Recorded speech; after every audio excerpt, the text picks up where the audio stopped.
Hi there. I feel like an adventurer carrying a tripod like this. I think it looks quite cool. I have to be careful though that I don't like just knock anyone out. There aren't many people around here. Welcome everybody to a place called Macclesfield Forest. I'm here doing a bit of location scouting today, and I haven't done anything anywhere near interesting enough to call a video yet. So what I thought I'd do instead is talk a little bit about something that came up on my channel a few weeks ago, I guess. I don't really know, I can't remember what video I was talking about it in. I've not got a tripod with me. I despise having tripods with me most of the time. Basically, I was talking at some point about the fact that I didn't really enjoy using tripods. And a few of you, understandably so, were asking why that was, and were asking for a bit more clarity, really. So I thought what I could do while I'm out here in the woods is talk a bit about that. So yeah, that's what this is. Right, now don't get me wrong, I understand the value of tripods and how important they can be to tack sharp images, particularly in low light, and also just having full, complete control over your composition and not worried about shaking or moving without realising it, or wherever it might be.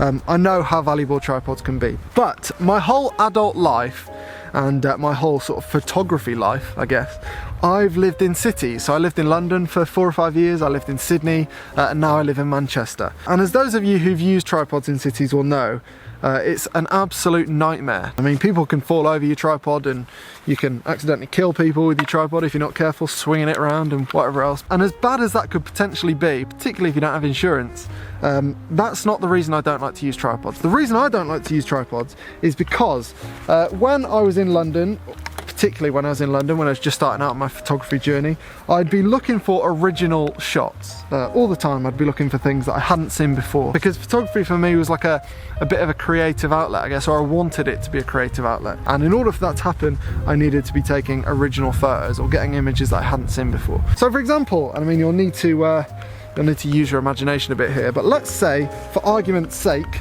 that we're not in Macclesfield Forest now.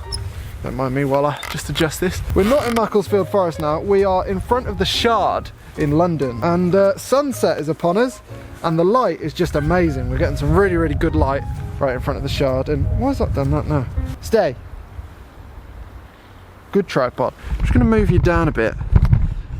So yeah, the light in front of the Shard's getting pretty good. The light's gonna reflect off the building, it's gonna look awesome, and I wanna get a shot of it. So I've set my tripod right in line of the building, and I'm just gonna wait until the light gets awesome. Then though, at the corner of my eye, out in the middle of nowhere, I see a bloke next to the river take one of his shoes off, and it looks as if he's about to launch his shoe into the river, and I think, oh my god, that's the best street photography photo I've ever seen. So all of a sudden, I turn my tripod around, I turn the camera around, I try to recompose, I make sure the legs aren't in the way of anyone, I'm not going to kill anyone, and in doing so, I miss the shot, and yeah, that's pretty tragic. I'm inconsolable at that point. But anyway, I turn back to my original composition and think all's not lost. But then, out the corner of my other eye, I see a tourist being attacked by seagulls because she's eating chips, and I'm like, oh my god. So then I turn the camera to her again, adjust the legs, make sure I'm not going to kill anyone. But by the time I've composed, all the chips are gone, this girl's devastated, I'm just taking a photo of a girl crying. That's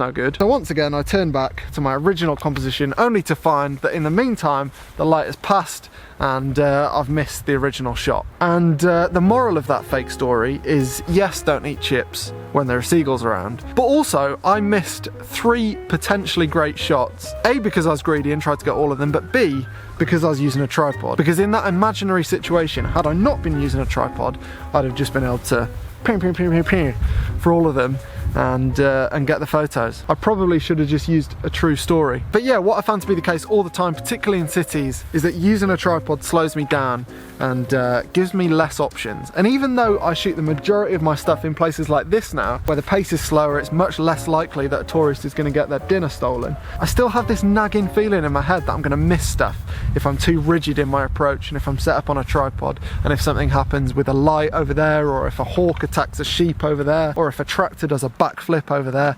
I just feel like I could miss stuff if I've not got my camera in hand and ready to go at any angle and any focal length that's around me. So yeah, in sort of quite a big nutshell, that's why I don't like to use tripods. Now, I'm well aware with this approach that I am probably in the minority when it comes to outdoor / landscape type photographers. For example, last week I went to meet Nigel Danson. Link in the description. Chances are you've seen his channel. If you haven't, go check it out. It's awesome. He's very much like an established landscape photographer. And it was really interesting watching him work. We went to a place called Winnets Pass. We're here, as I said, in Winnets Pass. This is, I think that's how you say it, isn't it? Winnets Pass. Winnets, I think. Winnets. Winnets. Winnets. Winnets Pass. I've seen it spelt with an I and a Y. So, I don't know, maybe that's some sort of Instagram fail. And it's kind of like this gorge thing. It's amazing. I'll definitely be going back. Mostly because hopefully in a month or two, Emily and I will be living like 5 or 10 minutes from it. But it was so interesting watching Nigel work because he got his camera out.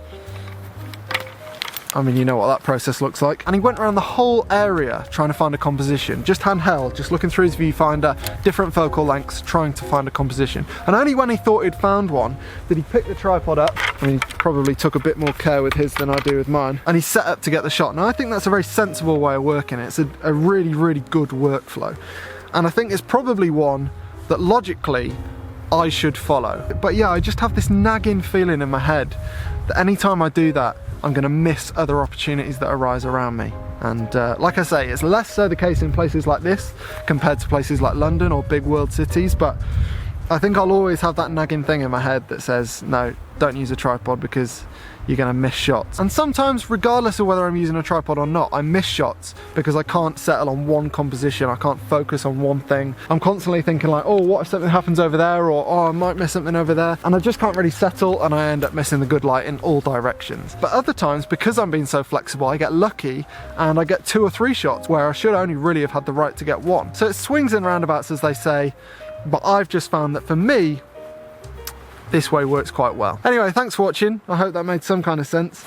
The next video I do will be another Q&A. So if you've got any questions, let me know in the comments. Otherwise, I shall see you soon.